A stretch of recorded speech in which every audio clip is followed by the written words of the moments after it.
বিশ্বাস করুন, ভালোবাসার প্রমাণ করতে এবং বুঝতে গিয়ে যদি অভিমানের দূরত্ব বাড়ান, তবে নিশ্চিতভাবেই আপনি হেরে যাবেন।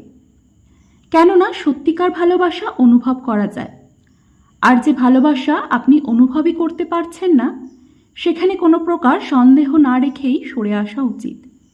যদি অভিমানে নিজেকে আড়াল করে ভালোবাসা বুঝতে চেষ্টা করেন, তবে তাতে কোনো ফায়দা নেই।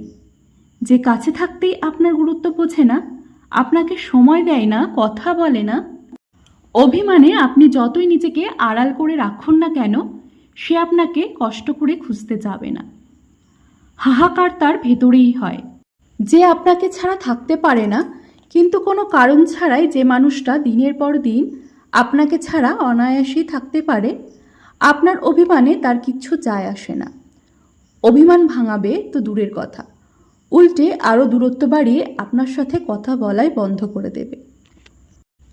অভিমানে ভালোবাসা বাড়ে, তবে সব সম্পর্কে নয়। আপনি যদি অবহেলা পেয়ে নিজেকে সরিয়ে নিয়ে আসতে চান, তবে সেখানে ফেরার আর আশা না রাখাই ভালো।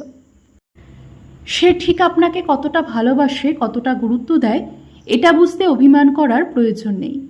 অভিমানে দূরত্ব সেই সম্পর্কেই বেড়ে যায় যেখানে অবহেলা পাওয়া আর গুরুত্বহীন হতে হয়।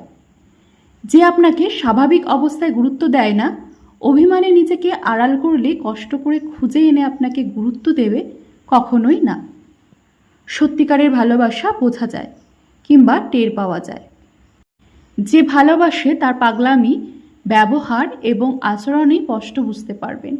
আবার যে ভালোবাসে না, সেটাও খুব সহজেই বুঝতে পারবেন।